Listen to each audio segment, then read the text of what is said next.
여러분들과 어떤 말씀을 나누기 좋겠는가 생각하는 중에 히브리서 11장 6절에 보면 믿음이 없이는 기쁘시게 못하나니, 누구를 기쁘시게 못한다고요? 하나님을 기쁘시게 하는 것은 믿음만이 하나님을 기쁘시게 할 수 있다는 거예요. 그리고 이 믿음은 하나님이 우리에게 주신 선물입니다. 에베소 2장 8절에 보면 너희가 그 은혜에 의하여 믿음으로 말미암아 구원을 받았으니 이것이 너희에게서 난 것이 아니요 하나님의 선물이라. 여러분, 우리 예수 믿게 된 것은 이 세상에서 받는 어떤 복보다 최고의 복인 줄로 믿습니다. 그래서 이 믿음이 어떻게 하면 잘 성장하고 하나님 기쁘시게 하는 역사하는 믿음이 될 수 있을까? 그래서 오늘 본문의 말씀을 가지고 신앙의 세 가지 원리라 하는 주제로 말씀을 나누는 거죠. 이 원리를 여러분 마음 가운데 딱 새기고 실천하기 시작하면 여러분의 믿음이 달라집니다. 자, 여러분, 내가 누구를 사랑한다 그러면 그 사랑은 뭘로 나타나야 되죠? 수고로 나타납니다. 그렇죠. 그리고 아무리 지금 몸이 아프고 힘들어도 소망이 있으면 어떻게 하죠? 참습니다. 소망의 열매는 인내라는 거예요. 오늘 여기 보니까 제가 아직 모처럼 왔는데 예배당 안이 환하게 아주 분위기가 바뀌었네. 그리고 앞에 눈에 싹 들어오는 것이 더 나은 본향을 사모하는, 더 나은 본향을 사모하나이다. 히브리서 11장에 있는 말씀이죠. 이 말씀이 아주 환하게 있다고. 여러분, 그렇습니다. 이 세상은 잠깐 끝나요. 제가 오후 시간에 그 설교하면서 부르려고 한 노래가 있는데 그때 가서 우리 인생이 얼마나 참 잠시 잠깐인가를 다시 한번 생각해 보겠습니다. 자, 신앙의 세 가지 원리. 어떤 사물의 근거가 되는 것을 원리라고 합니다. 그래서 우리가 가지고 있는 믿음의 세 가지 원리가 뭐냐 하는 것입니다. 오늘 본문은 주님의 말씀을 듣던 사도들이 우리의 믿음을 더해 주십시오 라고 요청한 데서 시작이 됩니다. 이때 주님께서는 이렇게 말씀하시죠. 주께서 이르시되 너희에게 겨자씨 하늘만한 믿음만 있었더라면 이 뽕나무들을 명하여 뽑혀 바다에 심기어라 하였을 것이요 그것이 너희에게 순종하였으리라 그랬습니다. 이 말씀을 정확하게 알려고 하면 본문 앞에 나온 사도들의 주님께 믿음을 구한 동기부터 살펴봐야 됩니다. 왜 사도는 예수님의 직계 제자잖아요. 그런데 예수님께 왜 우리의 믿음을 더하소서라고 요청을 했을까요? 그 앞에 어떤 일이 있었는가 하니까 예수님이 이렇게 말씀하십니다. 누가 죄를 짓거든 경고하고 회개하거든 용서해라. 용서해라 그러니까 우리 어떤 생각을 가지게 되죠? 그럼 하루 몇 번쯤 용서해 주면 될까? 사실 다른 복음서에 보면 하루에 한 7번 정도 용서하면 됩니까? 라고 주님께 이야기했어요. 근데 주님께서 뭐라 그랬죠? 70번씩 7번이라도 용서해라. 그렇게 말씀하셨죠. 70번씩 7번 용서하면 토탈 전체 합해서 몇 번이죠? 490번이에요. 그러면 490번만 용서해라 그 말일까요? 아니죠. 수를 따지지 말고 무제한적으로 용서해라. 여러분, 쉬운 일이에요? 어려운 일이에요? 참 어렵습니다. 저도 용서해 봤지만 참 용서가 쉽지 않습니다. 손양한 목사님이 생각이 나는데 여러분, 사랑의 원자탄이라는 별명을 받은 손양한 목사님 일대기를 아마 영화로 보신 분들이 있을 거예요. 그 영화의 한 장면 속에서 우리 잊을 수 없는 장면이 있습니다. 자기 두 아들을 죽인 원수를 용서할 수 있도록 하나님 내게 용기를 달라. 뭐라고 기도하죠? 한번 떠올려 보세요. 아버지여, 나도 용서받을 수 없는 죄인이 용서받았는데 저 사람을 용서할 마음이 내게 없습니다. 용서할 수 있는 힘을 주세요. 땀을 뻘뻘 흘리면서 하나님께 매달려 기도합니다. 한 아들도 아니고 두 아들 죽인 원수를 용서하려고 그러니까 여러분 얼마나 힘들어요. 그래서 몸부림치면서 기도하는 모습을 볼 수가 있는데, 이렇게 다른 사람의 죄를 무제한적으로 용서하려고 그러면 그 사람을 사랑하는 마음이 있어야 되잖아요. 그 사랑하는 마음은 믿음에서 나오는 거거든요. 그래서 우리의 믿음을 더해 주십시오. 그렇게 주님께 요청했고, 주님은 제자들이 겨자씨 하나만 믿음이 있었다라면 이라고 말씀하고 있습니다. 겨자씨가 얼마나 작은지 아십니까? 제가 성지순례 갔다가 다니면서 겨자씨를 한 봉지 가져왔는데, 쉽게 말해서 우리가 흔히 보는 배추씨보다 훨씬 더 작습니다. 배추씨보다 훨씬 작아요. 내 믿음이 겨자씨 하나만큼 조금만 있어도 산더러 명에서 옮기라 그래도 옮겨지고, 이 뽕나무가 뽑혀서 바다에 던져질 것이다 하는 주님의 말씀은 뭘까요? 그래요. 제자들은 믿음의 부피, 믿음의 양을 이야기하는데, 예수님은 믿음의 질을 말씀하고 있어요. 같이 한번 따라해 볼까요? 살아있는 믿음. 그래요. 믿음은 살아있어야 돼요. 죽은 믿음은 소용이 없어요. 살아있는 믿음. 이 살아있는 겨자씨 하나는 굉장히 부피가 작지만은요, 그 속에 생명이 있어요, 없어요? 생명이 있어요. 땅에 심어 놓으면 싹이 나요. 그게 자라요. 나중에는 큰 나무가 돼서 새들이 그 가지에 깃들인다고 그랬어요. 그랬잖아요. 그런 거로 살아있는 믿음이 귀한 거란 말이에요. 그래서 살아있는 믿음은 세 가지 원리를 가지고 있어요. 오늘 본문 말씀을 자세히 보면 그 첫째 원리가 뭐냐? 명령받은 것을 다 행한 후에 10절 상반절에 보면 이와 같이 너희도 명령받은 것을 다 행한 후에라고 했습니다. 신앙의 첫째 원리는 말씀을 듣고 행하는 것입니다. 말씀을 듣고 똑같이 한 교회 다니고 똑같은 설교를 듣는데 어떤 사람의 믿음은 부쩍부쩍 성장을 해요. 역사가 일어나요. 그런데 10년 교회 다니고 20년 다니고 30년 다녀도 아무 일도 없어요. 좀 오히려 뒷걸음질 쳐요. 제자리에 어려워요. 그 원인이 뭘까요? 하나님의 말씀을 듣고 순종하는 생활이 없기 때문이에요. 여러분 말씀을 듣습니까? 그러면 깨달아야 됩니다. 하나님 말씀을 들어도 못 깨달으면 길바닥 같은 사람이 돼요. 그러면 길바닥이 반질반질하게 따라가서 씨를 딱 뿌렸는데 씨가 땅속에 안 묻히고 대굴대굴 굴러다니면 어떻게 되죠? 그 씨가 그대로 있나요? 없습니다. 새들이 와서 먹어버려요. 사탄이 빼앗아 가버려요. 그리고 하나님 말씀이 내 생각에도 없고 마음에도 없어요. 말씀을 들으면 깨달아야 되고요. 이게 옥토예요.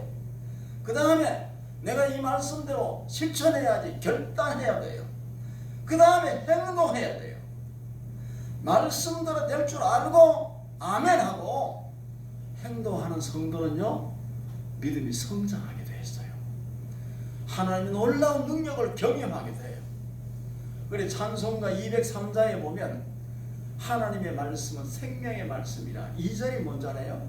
3절이 하나님의 말씀은 진리의 말씀이라 믿음으로 지키어 자유를 얻게 되면 어려운 일 힘든 일도 담대히 할 수 있어 온전하신 말씀으로 승리케 하십니다. 제가 섬겼던 교회 제가 가서 처음 전도를 받고 예수를 믿고 장로가 되고 이제 하늘나라에 가시는 분이 있습니다. 김식광 장로님인데 이분은 아들 둘, 딸 하나가 있습니다. 아들 둘은 목사가 됐습니다. 부인은 권사가 되고요. 그런데 이 장로님이 한마디 반의 농장을 가지고 있어요. 얼마나 가난했어요. 그래서 한마디 반 되는 그 논을 가지고 있었는데 예배당을 지을 때 목사님 이거 하나님께 드리기로 원합니다. 장로님 어떻게 살라고요? 하나님께서 은혜 안 주시겠어요? 드리기로 했습니다. 안 된다고 제가 말해요. 그래서 이미 결정을 했으니까 목사님 받아주십시오. 그래 그것이 기초가 돼서 평산교회 예배당이 지어졌어요. 아들 둘이가 목사가 됐어요. 그 둘째 아들은 부산의 옥토교회 담임 목사입니다. 그런데 그 장로님이 한 4년 전에 세상을 떠나셨어요. 제가 시무할 때. 참 세상을 떠나면 장례 예배를 드리면서 참 잘하셨다. 한마디 반 그 아들에게 물려줘도 좋지만 하나님의 나라를 위해서 손들쳐 드렸으니 하나님 얼마나 귀하게 보실까. 반드시 하나님 심은 대로 거두고 행한 대로 갚으실 줄로 믿습니다. 믿음으로 심으면 하나님 거두게 하신다는 거예요. 여러분 하나님의 말씀을 들었습니까? 경험과 인간적인 생각을 내려놓고 그 말씀들을 실천하십시오. 베드로 보십시오. 밤새도 베드로는 고기 잡는 전문가가 아닙니까? 갈릴리 바다에서 누구보다 잘하는 사람인데 밤새도록 그물질을 했지만 한 마리의 고기를 못 잡았습니다. 실패 현장에 누가 찾아오셨습니까? 예수님 찾아오셨습니다. 주님께서 베드로의 배를 빌리셨어요. 여러분 예수님이 베드로 배를 빌려달라 그러면 기꺼이 빌려드려야 됩니다. 공짜가 없습니다. 빌려드렸는데 주님께서는 말씀을 전하시고 난 다음에 베드로에게 축복의 기회를 주십니다. 뭐라고 그랬죠? 같이 한번 따라해 봅시다. 깊은 데로 가서 그물을 내려 고기를 잡으라. 일반 상식과는 안 맞습니다. 깊은 데 고기 없어요. 그런데 주님은 깊은 데로 가서 그물을 내려 고기를 잡으라 했을 때 베드로가 뭐라고 고백합니까? 주여 우리가 밤이 맞도록 수고했으되 한 마리도 잡지 못했지만은 말씀에 의지하여 그물을 내리시다 하고 그물을 내렸더니 고기 얼마나 잡혔어요? 자기 배만 가득히 실은 게 아니라 이웃 배까지 2배 가득히 실었습니다. 여러분 그 물질적인 복이 중요한 게 아니에요. 그 놀라운 하나님의 능력을 경험했을 때 베드로는 예수님 앞에 완전히 무릎을 꿇고 고백을 합니다. 주여 나를 떠나소서 나는 죄인이로소이다. 여러분 그렇습니다. 우리가 하나님의 영광을 보면요 우리 자신이 누구인가를 알게 되고 그 하나님께 무릎을 꿇을 수밖에 없습니다. 이렇게 신앙의 첫 번째 원리는 하나님의 말씀을 듣고 순종하는 거예요. 천지 만물을 창조하신 하나님 지금도 그가 말씀하신 말씀으로 불가능한 것을 가능케 하신 하나님이신 것입니다. 하나님이 말씀하시면 그 말씀대로 되어질 줄 믿는 게 중요한 거예요. 제가 전에도 와서 이야기했잖아요. 제가 20대 초반에 원인을 모를 병에 걸려서 얼만큼요? 피골이 상접했다니까. 숨을 제대로 못 쉬었다니까요. 혹시 여러분 아시는 분이 있을지 모르지만 대구에서 동명으로 가다가 차도에 내려서 호렙산 기도원까지는 2km가 안 돼요. 제가 알기로는 1km 절반쯤 되거나 1km 정도밖에 안 돼요. 거기 3번을 쉬어가지고 걸어갈 정도였으니까 얼마나 건강이 심각했다는 것을 알 수 있잖아요. 그래서 병원에 찾아가도 모르겠고 원인 모르는 병이니까 밥을 못 먹고 완전히 바싹 말라서 피골이 상접해서 어디에 찾아갈 데도 없고 호렙산 기도원을 찾아간 거예요.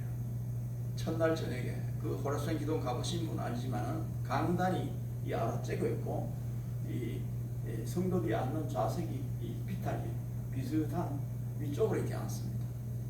허경필 목사님이 첫날 저녁에 예배를 인도하면서 여러분들 가운데 몸이 아픈 사람이 있으면 아픈 자리에다 자기 손을 대고 찬송을 부르라 그래요. 이런 거 어려운 거 아니잖아요. 누구나 할 수 있잖아요. 그런데 그날 저녁에는 하나님이 내게 하신 말씀으로 들려졌어요. 하나님이 내게 주신 말씀이다. 그렇게 생각하고 제 손을 어디에 대게 했어요. 어디 아픈지 모르니까 속이 답답하고 음식을 못 먹으니까 가슴에다 손을 대고 찬송을 부르는데 나았을까 안 나았을까요? 깨끗하게 나았죠. 그래 지금 이렇게 살아있잖아요. 우리 집 사람 다음에 오다 한번 물어보십시오. 서목사가 못 먹는 게 있는가? 못 먹는 두 가지밖에 없어요. 두 가지 뭔지 아세요? 안 줘서 못 먹고 없어서 못 먹고. 그러니까 저는 우리나라에는 물론 이거 외국에 나가도 조금 더 불편이 없어요. 그래서 뭐 서양 음식이든지 뭐 인도에 가면 인도 민속 음식이든지 뭐든지 먹을 수 있어요. 그래서 저는 먹는 행복을 지금도 느끼고 있습니다. 음식을 먹으면 얼마나 행복한지 모르겠어요. 보세요. 하나님께서는 말씀 한마디로요. 그렇게 원인도 모를 질병을 순식간에 고치잖아요. 그런 거로 하나님의 말씀이 여기서 선포될 때 여러분 아멘으로 받고 그 말씀을 생활에 옮겨서 순종하는 삶을 사십시오. 그러면 반드시 여러분들의 신앙에 놀라운 변화가 일어납니다. 자, 우리 한 군데 말씀을 찾아볼까요? 요한복음 7장 17절 말씀 한번 찾아보세요. 요한복음 7장 17절 말씀. 우리 꼭 기억해야 될 중요한 말씀인데요. 요한복음 7장 17절 말씀. 다 찾으셨나요? 같이 한번 읽어보겠습니다. 큰 소리로 읽습니다. 요한복음 7장 17절 말씀 시작. 사람이 하나님의 뜻을 행하려 하면 이 교훈이 하나님으로부터 왔는지 내가 스스로 말함인지 알리라. 여러분 성부 하나님이 하신 말씀이나 성자 하나님이 예수님이 하신 말씀이나 성령 하나님이 하시는 말씀은 똑같겠어요? 다르겠어요? 똑같습니다. 그렇기 때문에 예수님이 증거하신 말씀이 성부 하나님의 뜻과 뜻인지 아닌지를 어떻게 아느냐? 행하려 하면 사람이 하나님의 뜻을 행하려고 마음에 결단하면 이 교훈이 하나님으로부터 왔는지 내가 스스로 말하는지 알게 된다는 거예요. 그래서 마틴 루터는 이 말씀을 가리켜서 순종은 하나님의 말씀을 배우는 가장 좋은 학교다. 뭐예요? 가장 좋은 학교. 음식은 어떻게 알아야? 먹어봐야 알죠. 하나님의 말씀은 순종해봐야 안다니까요. 그 말씀을 내가 실천하지 않으면 하나님의 말씀인지 아닌지 진리인지 진리가 아닌지를 모른다니까요. 그런데 하나님의 말씀을 순종하고 실천해보면 하나님의 말씀은 틀림없구나, 진리구나, 말씀대로 하나님이 반드시 이루시는구나 하는 사실을 깨닫게 되는 것입니다.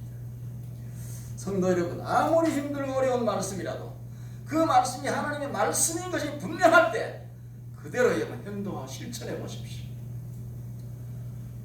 놀라운 하나님 역사가 나타나게 될 줄로 믿습니다. 두 번째로 신앙의 두 번째 원리는 뭐냐? 청지의식을 가지고 섬기는 것입니다. 여러분 오늘 교회 안에도 이 믿음이 잘못된 사람들은 에헤 하고 누가 나를 안 알아주느냐 안 섬겨주느냐 이렇게 신앙생활하는 사람이 있어요. 이런 믿음은 성장하지 않습니다. 변화가 오지 않아요. 자, 예수님이 이 땅에 오신 것은 섬김을 받기 위해서 오셨어요? 섬기러 오셨어요? 섬기러 오셨습니다.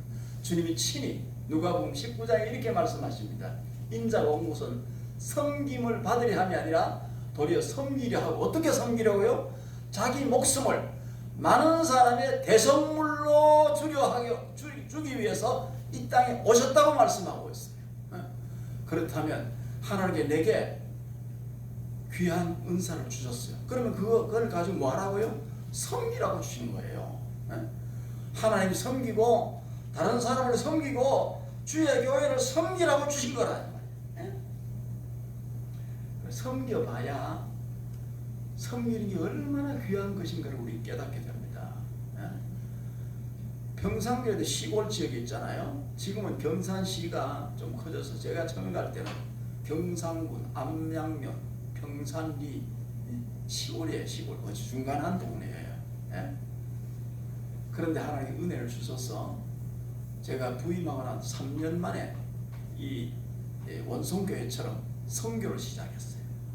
선교위원회, 건축위원회를 동시에 조직해가지고 우리 땅사가 예배당 짓고 그 다음에 지역 복음화와 세계 선교를 위해서 우리가 주는 교회가 되자, 섬기는 교회가 되자. 이제 절대로 다른 사람이 도움받는 교회가 아니고 이제는 섬기는 교회가 되자. 이런 방향을 가지고 기도했더니 여러분 놀랍게도 지금 후임자로 와 있는 김종석 목사가 안 그래도 그런 이야기 한다고 그래요. 우리 교회가 규모는 작지만 빚 없는 교회, 빚 없는 교회, 지금도 선교하는 교회. 그러면 자기는 제일 행복한 목회를 한다고. 여러분 섬기고 다른 사람 줘보면요, 내가 가난해지는 게 아니고 하나님께 계속에 채워주시고, 가르침을 받는 자는 말씀을 가르친 자와 모든 것을 좋은 것을 함께 해라. 스스로 속이지 말라. 하나님은 업신여김을 받지 아니하시나니 사람이 무엇으로 심든지 그대로 거두리라. 자기 육체를 위해 심는 자는 육체로부터 썩어질 것을 거두고 성령을 위해 심는 자는 성령으로부터 영생을 거두리라.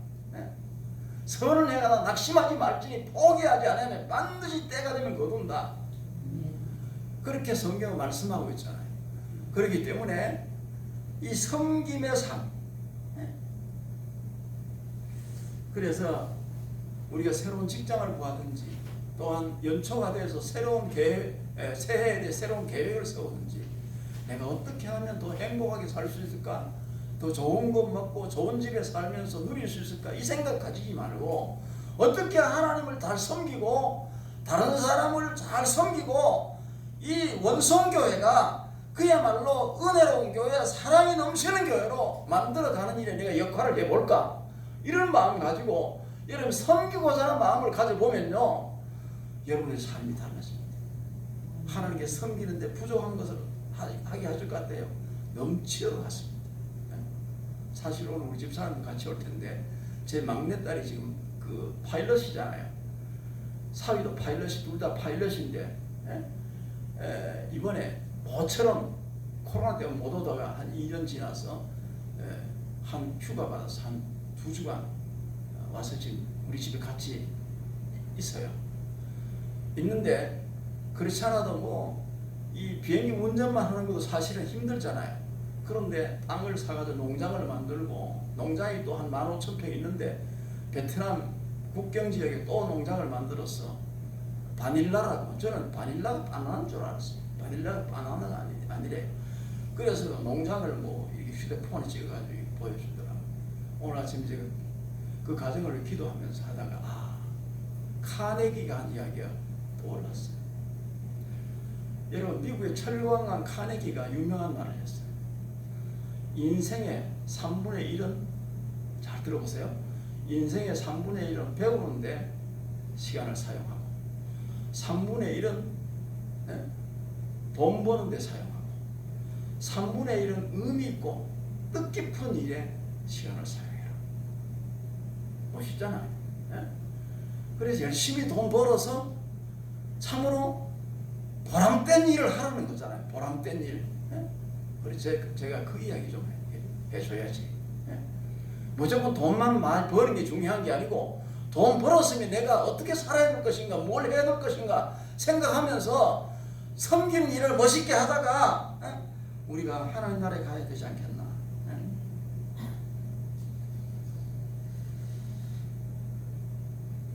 여러분 이제 우리가 영광스러운 하나님의 나라에 가면, 지금 우리나라에는 누가 부흥사가 그런 이야기가 돼요. 천국에 가니까 전부 밥을 떠가지고 상대방의 입에다 넣어주더래요. 팔이 안 굽어지는지 모르지만 여러분 얼마나 사랑이 넘쳐요. 서로 섬기고 서로 사랑하고 그 아름다운 모습을 나타내는 거죠. 시간이 많이 지나갔으니까 이제 마지막 세 번째 원리, 자 10절 하반절에 있습니다. 이르기를, 거기서부터 우리 같이 읽겠습니다. 시작. 이르기를 우리는 무익한 종이라 우리가 하여야 할 일을 한 것뿐이니이다. 이게 무익한 종이란 뜻은 가치 없는, 쓸데없는 이란 뜻을 가지고 있습니다. 여러분 자존감이 없어서 하는 말이 아닙니다. 우리 하나님 자녀잖아요. 자존감 있죠. 우린 천국 시민이잖아요. 연세가 80이 되고 90이 되고 100세가 되어도 이 세상은 끝나잖아요. 얼마 있으면 끝나지만 더 나은 본향이 우리를 기다리고 있잖아요. 네? 참으로 우리는 자존감 있게 자랑하면서 행복하게 살 수 있지만은 뭐예요? 하나님 앞에 우리 자신을 생각하고 보면 참 무익한 소리다. 그 생각이 들어야 된다는 거예요. 그 다음에 내가 해야 할 일을 한 것뿐입니다. 그러므로 신앙의 세 번째 원리는 뭐냐? 하나님의 겸손함으로 하나님을 섬기는 것입니다. 겸손이 뭐죠? 어떤 분은 국어 사전 찾아보고 남을 나보다 낮게 여기는 겁니다. 맞는 말 같지만 그 말은 중요한 게 아니에요. 나는 서울대 나왔는데 친구는 지방대학교 나왔어. 그러면 마음속 깊이 진실되게 제 친구가 내보다 낫다 그렇게 생각하기 쉽겠어요? 안 쉽겠어요? 어렵습니다.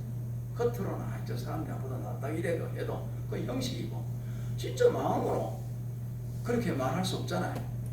그러므로 그거 사전적인 의미가 아니에요. 성경의 겸손은 뭐냐? 하나님 앞에서 내 자신을 바로 아는 거예요. 하나님 거룩하신 분인데 나는 뭐죠? 죄인이라는 거죠.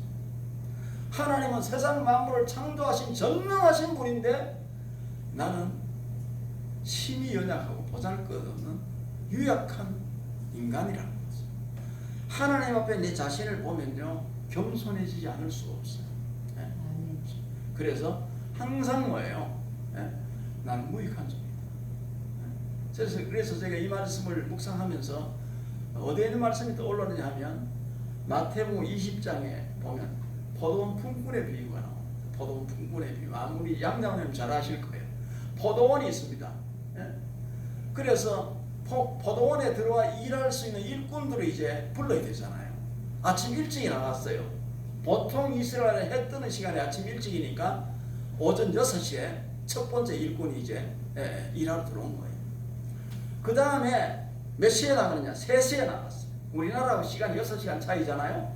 우리나라 시간은 9시에 또 일꾼을 고용을 했어요.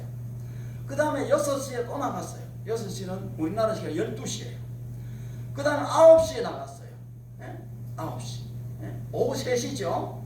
그 다음에 마지막으로 11시에 나가서 또 일꾼을 부릅니다. 그 11시가 우리나라 시간 몇 시냐면 오후 5시예요. 5시는 일을 시작하는 시간입니까? 마치는 시간입니까? 마치는 시간. 그래 일자리가 없어가지고 어떻게 하지 하고 그야말로 기다리고 있는데 어떤 사람이 찾아와서 우리 포도원에서 일 좀 해라고. 얼마나 감사해요. 봉사도 안 줘도 뭐만요? 밥만 먹여줘도 감사하잖아요. 밥만 먹여줘. 그래서 아마 눈물이 글썽글썽하면서 어떻게 나 같은 사람을 이렇게 고용시켜주지? 그러면 포도원에 가서 일했는지 몰라요. 그래 1시간도 채 안 돼가지고 이제 일이 다 끝나고 품삯을 주는데 얼마나 줬어요? 아침 6시에 온 사람 똑같이 줬어요. 자, 주인이 잘못한 거예요? 잘한 거예요? 잘한 거예요. 왜? 약속을 아침 6시에 온 사람에게도 얼마나? 한 데나리오 주겠다 약속했잖아요. 약속대로 했잖아요. 그 다음에 12시에 온 사람이 오후 다시 온 사람 한 데나리오 주는 것은 주인의 뜻이에요? 아니에요? 주인의 뜻이에요. 네? 그럼 은혜로 주신 거예요. 은혜로. 그래서 우리가 하나님께 받은 은혜를 생각하면 겸손해져요. 네? 감사한 마음이 생겨요. 나 같은 죄인을 구원해서 하나님 자녀 삼아주시고 그 나라 백성 삼아주셨어요. 너무 감사하다. 네? 그래서 감사한 마음으로 기쁜 마음으로 헌신하게 되는 거예요. 그러면요 감사하고 기쁜 마음으로 섬기면요 하나님께서 기뻐하시고 또 뭐예요? 은혜를 계속해 주시는 거예요. 시편 50편 마지막 23절에 감사로 제사를 드린 자가 나를 영화롭게 하나니 그 행위를 옳게 하는 자에게. 자, 누가 내게 아주 귀한 선물을 보내왔어. 감사하다는 소리도 안 하고 맛있다는 소리도 안 하고 다 먹어버렸어요. 잘한 거예요? 잘못한 거예요? 잘못한 거잖아요. 네? 제 밑에 있던 전도사님인데 저하고 헤어져 지금 저 의성 쪽에 담임 목사님 있는데 해마다 새로운 과일이 나면 목사님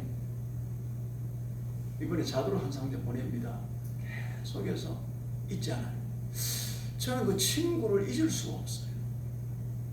제 밑에 수많은 전도사들이 지나갔는데 어떻게 그 전도사님은 수십 년이 지났는데도 오늘날까지도 잊지 않고, 왜냐하면 그 사람이 전도사에 있다가 다시 나가서 임지가 없이 참 고생을 하고 직장에 다니고 이랬거든. 그래서 다시 제가 불렀어.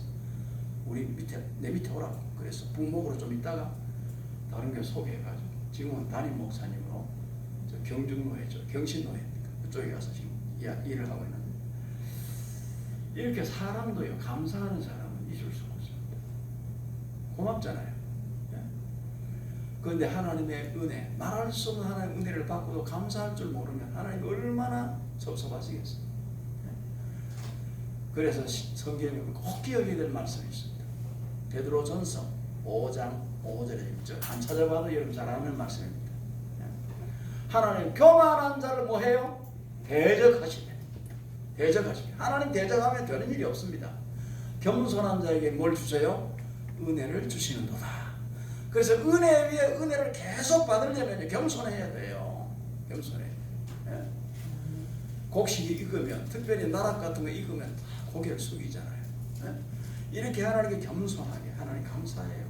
너무 감사해요. 나 같은 사람 오후 5시에 부름받은 품꾼처럼 보잘것없는 나를 하나님께 이렇게 복 주셨으니 너무 감사하다.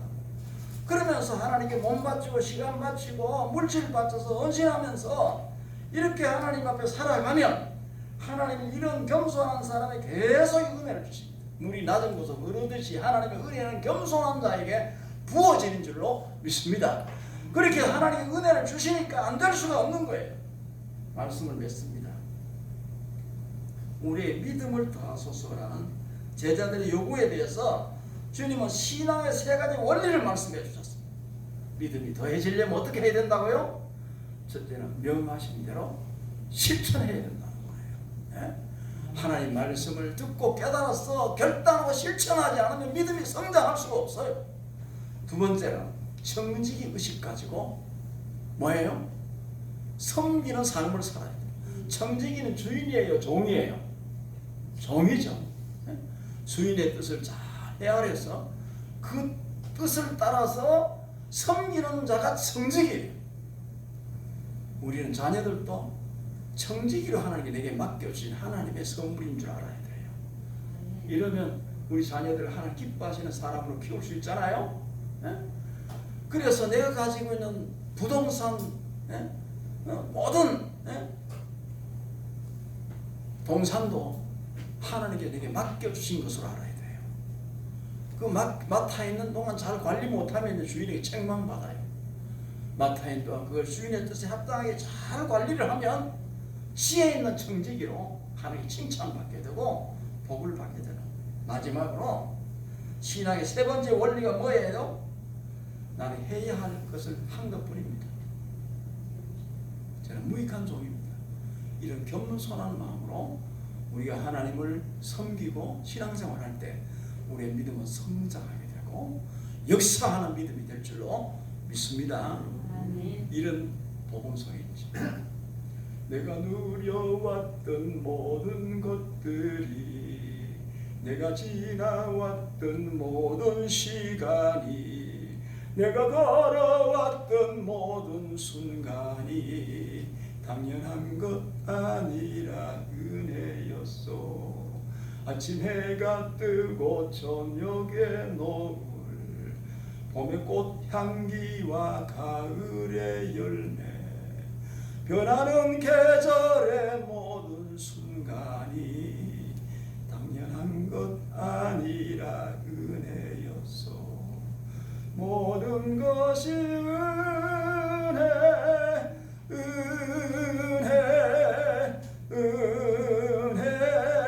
하나님은 은혜. 내 삶에 당연한 것 하나도 없었던 것을 모든 것이 은혜였어. 좀 더 긴 가사가 있지만 여기까지 보겠습니다. 지금까지 이렇게 살아있는 모든 것이 하나님 은혜인 줄 알아요. 날마다 어떻게 범사에 감사하며 살아야 되겠다, 그런 생각 가지고 있습니다. 사랑의 아버지 하나님, 너무나 감사합니다. 120년에 대한 원성교회 부족한 종 보내주셔서 신앙의 세 가지 원리라고 하는 말씀을 나누었습니다. 우리의 금보다 더 귀한 믿음을 주셨는데 사도들뿐만 아니라 우리 모두가 믿음이 더해져야 되겠습니다. 그래서 하나님 기쁘시게 하는 믿음, 역사하는 믿음, 하나님의 참으로 영광을 드러내는 이런 믿음의 사람들 되어지도록 은혜를 주옵소서. 사랑하는 목사님 사모님의 건강 주시고 이 원성교회가 새로운 도약과 변화를 가져올 수 있도록 은혜를 베풀어 주옵소서. 미사오고 예수님 이름으로 기도드리옵나이다. 아멘.